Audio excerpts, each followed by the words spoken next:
कभी कभी जीवन में सब कुछ होते हुए भी इंसान के पास कुछ नहीं बचता, और कभी कभी कुछ ना होते हुए भी इंसान को सब कुछ मिल जाता है।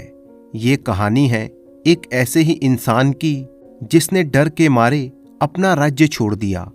इस कहानी में 4 सोच हैं: मेहनत, बुद्धि, सुंदरता और विश्वास।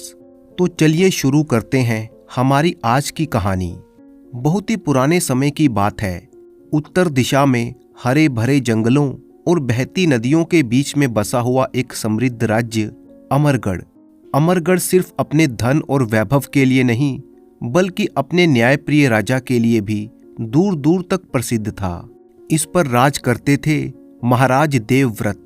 महाराज देवव्रत एक ऐसे राजा थे जिनके लिए राजगद्दी सत्ता का साधन नहीं, बल्कि सेवा का माध्यम थी। वे सुबह सूर्य उदय से पहले उठते, स्नान करते, ईश्वर का ध्यान करते और फिर दरबार लगाते।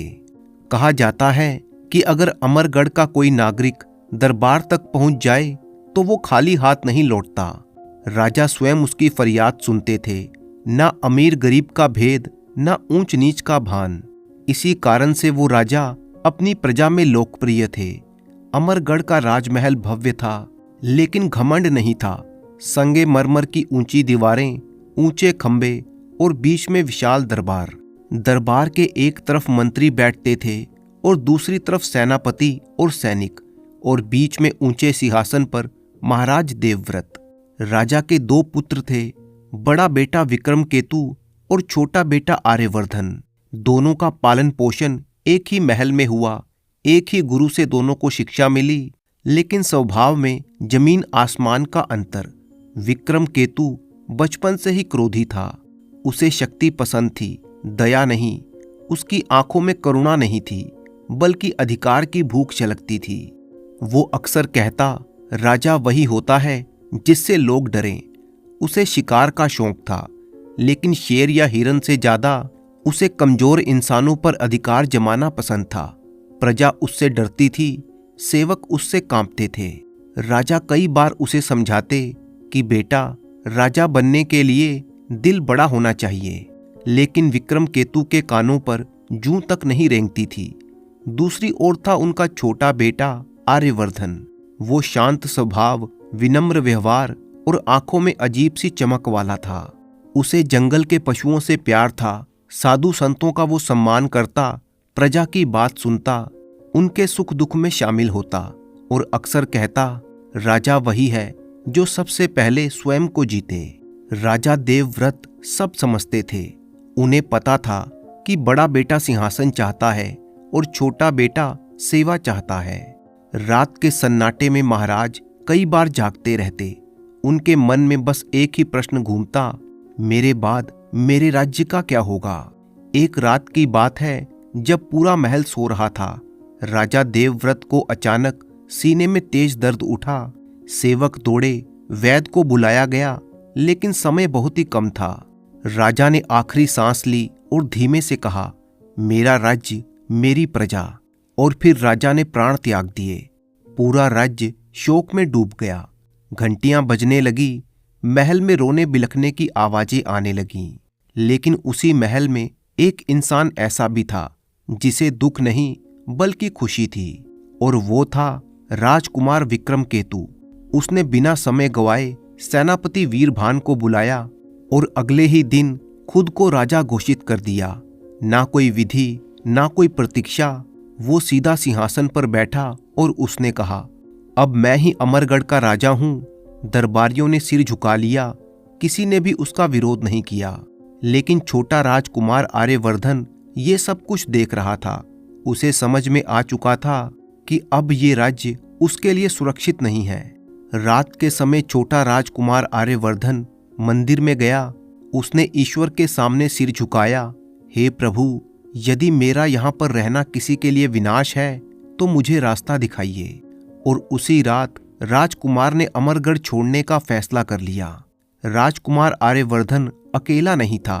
उसके 3 सबसे अच्छे मित्र उसके साथ थे। पहले का नाम था माधव, जो कि एक किसान का बेटा था और बहुत ही मेहनती था। दूसरे का नाम चाणक, जो कि एक व्यापारी का बेटा था और बहुत ही बुद्धिमान था। तीसरे का नाम केशव, जो कि नर्तकी का पुत्र था और सुंदर और चतुर था।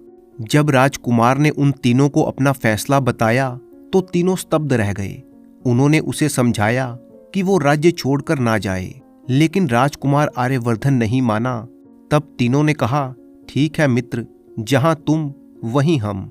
और फिर अगली अंधेरी रात को चारों मित्र अमरगढ़ की सीमाएं पार कर गए। पीछे छूट गया राजमहल, वैभव, सुरक्षा, और आगे था एक अनजान भविष्य। चारों को नहीं पता था कि उनकी यात्रा उन्हें किस्मत की सबसे बड़ी परीक्षा की ओर ले जा रही है। अपने राज्य की सीमाएं पार करते ही चारों मित्र कुछ पल के लिए रुक गए। पीछे मुड़कर देखा तो दूर दूर तक फैला वही राज्य दिख रहा था जहां कभी राजकुमार आर्यवर्धन का बचपन बीता था। ऊंचे कंगूरे, चमकते महल और मंदिरों की शिखाएं, सब कुछ धीरे धीरे धुंध में खोता जा रहा था। आर्यवर्धन की आंखें नम हो गईं। वो धीरे से बोला, ये भूमि मेरी जन्म भूमि है, लेकिन अब यही भूमि मेरे लिए असुरक्षित हो चुकी है। चारों मित्र जंगल के किनारे एक पुराने बरगद के पेड़ के नीचे रुके। रात ठंडी थी, आकाश में तारे टिमटिमा रहे थे, लेकिन मन में शांति नहीं थी। माधव ने चुप्पी तोड़ी, राजकुमार, अब आगे क्या होगा? आर्यवर्धन ने गहरी सांस ली और बोला, अब मैं राजकुमार नहीं हूं माधव, आज से मैं भी तुम लोगों की तरह एक साधारण मनुष्य हूं। चाणक्य मुस्कुराया, मनुष्य साधारण हो सकता है पर उसकी किस्मत नहीं। अगली सुबह चारों ने सूरज निकलने से पहले ही अपनी यात्रा शुरू कर दी। उनके पास ना तो धन था, ना घोड़े, ना सैनिक। अगर था तो सिर्फ विश्वास, मित्रता और आशा। दिन चढ़ते ही उन्हें भूख सताने लगी। माधव बोला, शरीर को भोजन चाहिए, वरना बड़े बड़े विचार भी कमजोर पड़ जाते हैं। केशव हंसा और बोला, तुम्हारी मेहनत और मेरी सुंदरता अगर दोनों मिल जाएं तो आज भूखे नहीं सोएंगे। चाणक्य ने कहा, और मेरी बुद्धि तय करेगी कि मेहनत और सुंदरता सही जगह पर लगें। राजकुमार ये सब कुछ सुन रहा था, लेकिन वो कुछ नहीं बोला। चलते चलते चाणक्य ने एक प्रश्न किया, राजकुमार, क्या तुम अब भी मानते हो कि ईश्वर की कृपा ही सब कुछ है? माधव तुरंत बोला, कृपा से पेट नहीं भरता। केशव ने जोड़ा, और सुंदरता भी बिना मौके के बेकार है। राजकुमार ने कहा, मैं ये नहीं कहता कि मेहनत, बुद्धि या सुंदरता बेकार है, लेकिन मैं इतना अवश्य जानता हूं कि इनके मिलने या ना मिलने का निर्णय कहीं ना कहीं ईश्वर करता है। चाणक्य बोला, तो क्यों ना हम अपनी अपनी सोच को आजमाएं? और फिर तीनों रुक गए। माधव बोला, पहले दिन मैं मेहनत करूंगा, देखते हैं मेहनत क्या दिलाती है। चाणक्य ने कहा, दूसरे दिन मेरी बारी होगी, अकल से पेट भरकर दिखाऊंगा। केशव ने कहा, तीसरे दिन मैं साबित करूंगा कि सुंदरता भी ताकत होती है। अब सबकी नजरें राजकुमार पर थी। वो शांत स्वर में बोला, और चौथे दिन मैं तो ईश्वर पर छोड़ दूंगा। हवा का एक झोंका आया, जैसे प्रकृति ने उनकी चुनौती को स्वीकार कर लिया हो। 3 दिन की लंबी यात्रा के बाद चारों मित्र एक नए राज्य की सीमा पर पहुंचे। ये राज्य था अमरगढ़। छोटा सा था, लेकिन व्यापारिक रूप से बहुत ही समृद्ध था। नगर के बाहर चारों ओर ऊंची ऊंची दीवारें थी और मुख्य द्वार पर सैनिक पहरा दे रहे थे। लगता है यहाँ के लोग बाहरी लोगों पर ज्यादा भरोसा नहीं करते। चाणक्य बोला, जहां धन होता है वहां पर डर भी होता है। और फिर वो चारों नगर में दाखिल हो गए। उन्हें वहां पर कोई नहीं जानता था, ना कोई पहचानता था। अब वे राजकुमार, मित्र, परिचित कुछ भी नहीं थे। नगर के बीचों बीच एक पुरानी सराय थी। चारों मित्र उस सराय में दाखिल हुए। सराय के मालिक को उन्होंने बताया कि वो यहाँ पर रुकना चाहते हैं। सराय का मालिक बोला, रहना है तो रहो, लेकिन पहले पैसे दिखाओ। चारों एक दूसरे का मुंह देखने लगे। तब माधव ने आगे बढ़कर कहा, पैसों की आप चिंता मत कीजिए, कल तक हम सारा इंतजाम कर देंगे। और फिर उनको सराय में रुकने की अनुमति मिल गई। रात को चारों मित्र भूखे पेट ही लेट गए, लेकिन किसी को भी नींद नहीं आ रही थी।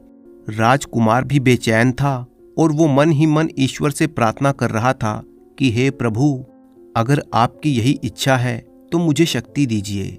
उसी समय दूर कहीं से कुत्तों के भौंकने की आवाज आई और एक अजीब सी बेचैनी हवा में फैल गई। वो रात तो जैसे तैसे बीत गई। भूख के कारण किसी भी मित्र को नींद नहीं आई थी। सुबह होते ही सराय के बाहर चहल पहल शुरू हो गई। दूर से बाजार की आवाजें आने लगी। बैलगाड़ियों की आवाजें सुनाई दे रही थी। चारों मित्र उठ गए और सराय के आंगन में आ गए। सराय वाला आकर बोला, आज का किराया और खाना दोनों का इंतजाम कर लेना, यहाँ पर उधार नहीं चलता। राजकुमार ने बड़ी ही शांति से सिर हिला दिया। माधव ने आगे बढ़कर कहा, आज पहला दिन है, आज मेहनत बोलेगी और मैं कमा कर लाऊंगा। इसके बाद माधव, जो कि एक किसान का बेटा था, उसने अपनी कुल्हाड़ी उठाई। ये वही कुल्हाड़ी थी जो वो अपने साथ गांव से लेकर आया था। उसने राजकुमार से कहा, मित्र तुम चिंता मत करो, आज शाम तक तुम्हें पता चल जाएगा कि मेहनत क्या कर सकती है। इतना कहकर वो नगर के बाहर जंगल की ओर चल दिया। जंगल घना था, ऊंचे ऊंचे पेड़ थे, कांटेदार झाड़ियां और हर तरफ सन्नाटा। माधव एक पल के लिए भी रुका नहीं। उसने पेड़ों को देखा, लकड़ी का अनुमान लगाया और कुल्हाड़ी चला दी। धूप तेज होती गई, उसके हाथों में छाले पड़ गए, पसीने से तरबतर हो गया। लेकिन माधव बोला, आखिरकार मेहनत से ही तो रोटी मिलती है। दोपहर तक उसने काफी लकड़ियां काट ली थी। उसने लकड़ियों का गट्ठर तैयार किया और उसे अपनी कमर पर रखकर वो बाजार में पहुंचा। लकड़ी के व्यापारी को उसने लकड़ी बेची, जिसके बदले में उसे 2 चांदी के सिक्के मिले। माधव ने मोल भाव नहीं किया, उसके लिए तो 2 सिक्के भी काफी थे। उसने एक सिक्के से बाजार से आटा, सब्जी और दाल खरीदी और दूसरा सिक्का उसने चुपचाप अपनी कमर में बांध लिया। शाम ढलते ही वो सराय वापस लौटा। उसे देखते ही केशव ने कहा, लगता है आज पेट भर जाएगा। सराय के आंगन में चूल्हा जला, खाना बनाया गया। तीनों भूखे मित्रों को पहली बार खाना मिला था। चाणक बोला, आज तो मेहनत ने बाजी मार ली। राजकुमार ने धीरे से कहा, मेहनत ईश्वर की पहली शर्त है। माधव मुस्कुराया, उसे आज अपनी सोच पर गर्व था। उस रात चारों ने पेट भर खाया और चैन की नींद ली। अगली सुबह बारी थी चाणक की, जो कि एक व्यापारी का बेटा था। वो सुबह जल्दी उठा, उसकी आंखों में चमक थी। वो बोला, आज कुल्हाड़ी नहीं बल्कि दिमाग चलेगा। और इसके बाद वो सीधा नगर के समुद्री किनारे की ओर बढ़ गया। समुद्र शांत था। दूर से एक नाव आती हुई दिखाई दी, जिसमें व्यापार का सामान भरा हुआ था। चाणक ने उसी समय नाविक से बात शुरू कर दी। उसने सामान का मोल तोल किया, भाव किया और बड़ी ही चालाकी और होशियारी से उसने सारे माल का सौदा 100 अशर्फियों में कर लिया। इसके बाद वो सीधा बाजार में गया और उसी माल का सौदा एक दूसरे व्यापारी के साथ 500 अशर्फियों में कर लिया। चाणक ने 500 अशर्फियां ली, जिसमें से उसने 100 अशर्फियां उस नाव वाले को थमा दी और उसका माल नगर के व्यापारी तक पहुंचाकर 500 अशर्फियां ली और 400 अशर्फियां उसने मुनाफा कमा लिया और अपने पास रख ली। शाम के समय जब चाणक सराय में पहुंचा तो उसके साथ बढ़िया बढ़िया खाना था, मिठाइयाँ थी और फल थे। माधव हैरान रह गया। राजकुमार ने कहा, आखिरकार बुद्धि ने बिना मेहनत के भी रास्ता बना लिया। चाणक ने कहा, पर अवसर पहचानना आना चाहिए। उस रात भी तीनों ने भरपेट खाया और चैन की नींद ली। अब तीसरा दिन हुआ। बारी थी केशव की, जो कि एक नर्तकी का पुत्र था और उसे अपनी सुंदरता पर बहुत ही घमंड था। वो सुबह उठा, आत्मविश्वास से भरा हुआ था। उसने अपने बाल ठीक किए, वस्त्र ठीक किए और नगर की ओर चल दिया। नगर में पहुंचकर वो एक बहुत बड़े घर के बाहर एक पेड़ के नीचे बैठ गया। थोड़ी ही देर में उस घर की खिड़की खुली। एक युवती ने उसे देखा। उसने देखा कि एक सुंदर नौजवान उसके घर के बाहर पेड़ के नीचे बैठा हुआ है। केशव ने उस युवती को अपनी सारी कहानी बताई। युवती का दिल पिघल गया। उसने केशव को भोजन कराया और कुछ पैसे भी दिए। केशव उन पैसों से खाना लेकर वापस सराय में लौट आया। माधव ने उसे देखा तो बोला, सुंदरता ने भी अपना काम कर दिखाया। चाणक ने कहा, लेकिन ये सब किस्मत का खेल था। परंतु राजकुमार बिल्कुल चुप था। रात के समय चारों मित्र आग के पास बैठे थे। 3 मित्र संतुष्ट थे, तीनों की सोच खुद को सही साबित कर चुकी थी, परंतु अब सबकी नजरें राजकुमार पर थीं। माधव ने कहा, राजकुमार, कल तुम्हारी बारी है। राजकुमार मन ही मन कहने लगा, हे प्रभु, अब सब कुछ तुम्हारे हाथ में है। रात गहरी हो चुकी थी। सराय के बाहर सन्नाटा था, लेकिन चारों मित्रों के मन में अब भी हलचल मची हुई थी। माधव ने कहा, कल तुम्हारी बारी है मित्र, अब देखना कि ईश्वर क्या करता है। चाणक्य ने शांत स्वर में कहा, मेहनत, बुद्धि और सुंदरता तीनों ने अपना परिणाम तो दिखा दिया, अब विश्वास की बारी है। परंतु राजकुमार ने इस बात का कोई उत्तर नहीं दिया। वो चुपचाप उठकर वहां से चला गया। सराय के पीछे एक छोटा सा मंदिर था, जो कि बहुत ही पुराना था, जहां पर एक दिया जल रहा था। राजकुमार ने वहां पर जाकर दिए के सामने हाथ जोड़े और कहने लगा, हे प्रभु, मैंने अपने जीवन में बहुत कुछ खोया है, राज्य, पिता, पहचान, परंतु आज तुम्हारी इच्छा यही है कि मैं भूखा रहूं, तो वो भी स्वीकार है। लेकिन मेरे तीनों मित्रों को निराश मत करना। चौथे दिन की शुरुआत हुई। पूरा शहर जाग गया। ढोल नगाड़ों की आवाज सुनाई देने लगी। लोगों की भीड़ लगी हुई थी। एक अजीब सी हलचल थी। शोर सुनकर चारों मित्र जाग गए। माधव ने चौंक कर पूछा, आज यहाँ पर इतना शोर क्यों है?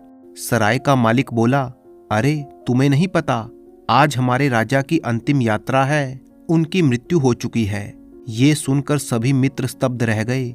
सराय वाला बोला, कल रात को ही उनकी मृत्यु हो गई थी और आज उनका दाह संस्कार है। राजकुमार ये सब कुछ सुन रहा था। वो बिना कुछ कहे नगर की ओर चल दिया। माधव ने पीछे से आवाज दी, राजकुमार, खाने का इंतजाम करते आना। राजकुमार बोला, आज जो भी होगा वो ईश्वर ही करेंगे। इतना कहकर वो आगे बढ़ गया। नगर के मुख्य द्वार पर लोगों की भीड़ जमा थी। सफेद कपड़ों में लिपटी हुई राजा की अर्थी धीरे धीरे आगे बढ़ रही थी। ढोल धीमी आवाज में बज रहे थे। हवा में धूप और चंदन की गंध थी। राजकुमार सड़क के किनारे ही बैठ गया। उसने सिर झुकाकर अपने मन में ही ईश्वर से प्रार्थना की। जैसे ही अर्थी आगे बढ़ी, राज्य का सेनापति वीरभान राजकुमार के पास आया। सेनापति की आंखों में क्रोध था। उसने राजकुमार से कहा, तुम्हें जरा भी शिष्टाचार नहीं है? राजा की अर्थी जा रही है और तुम इस तरह से रास्ते में बैठे हो। राजकुमार उठ खड़ा हुआ। विनम्र स्वर में बोला, क्षमा कीजिएगा, मैं अनजाने में बैठ गया था। सेनापति ने उसे घूरा और आगे बढ़ गया। अंतिम संस्कार करने के बाद जब सेनापति वापस लौट रहा था, उसकी नजर फिर से राजकुमार पर पड़ी। राजकुमार अब भी वहीं पर बैठा था। सेनापति का क्रोध भड़क गया। उसने आदेश दिया, इसे गिरफ्तार करो, ये कोई साधारण आदमी नहीं लगता। सैनिकों ने आदेश का पालन किया और फिर राजकुमार को पकड़ लिया गया। उसके हाथ बांध दिए गए और उसे कारागार में डाल दिया गया। कारागार ठंडा और अंधेरा था। दीवारों से सीलन टपक रही थी। राजकुमार इस कोठरी में बंद था। लोहे का दरवाजा बंद होते ही अंधेरा सा छा गया। राजकुमार जमीन पर बैठा हुआ था। उसके चेहरे पर ना तो डर था और ना ही पछतावा। बस उसने इतना ही बोला, हे प्रभु, अब मैं आपकी शरण में हूं। दूसरी तरफ सराय में बैठे हुए तीनों मित्र अब बेचैन हो रहे थे। माधव ने कहा, राजकुमार अभी तक लौटा क्यों नहीं? चाणक्य ने चिंतित होकर कहा, मुझे कुछ ठीक नहीं लग रहा। केशव बोला, चलो नगर में चलकर देखते हैं। और फिर वो तीनों मित्र राजकुमार को ढूंढने के लिए निकल पड़े। लेकिन उन्हें क्या पता था कि उनका मित्र इस समय भाग्य की सबसे बड़ी परीक्षा से गुजर रहा है। दूसरी तरफ राजकुमार कारागार में बैठा हुआ ईश्वर का ध्यान कर रहा था। बाहर क्या चल रहा है उसे इस बात की कोई खबर नहीं थी। उसके मन में बस एक ही विश्वास था कि जो भी होगा ईश्वर की इच्छा से होगा। जबकि राजमहल में राजा की मृत्यु हो जाने के बाद पूरा महल शोक में डूब चुका था और इस समय सबसे बड़ा संकट था राज्य का संकट। इस राज्य के राजा की कोई संतान नहीं थी, कोई उत्तराधिकारी नहीं था, कोई नाम तय नहीं था। सभी दरबारियों ने दरबार लगाया। इस दरबार में मंत्री, सामंत और सभी दरबारी इकट्ठा हुए। महामंत्री सोमदेव ने गहरी सांस लेते हुए कहा, राज्य बिना राजा के नहीं चल सकता। हमें आज ही फैसला करना होगा कि हमारा अगला राजा कौन हो। एक दरबारी बोला, किसी योग्य सेना नायक को राजा बना दिया जाए। दूसरा बोला, नहीं, ये ठीक नहीं है, कोई धनी सामंत ही राजा बने। लेकिन तभी एक बूढ़ा मंत्री खड़ा हुआ।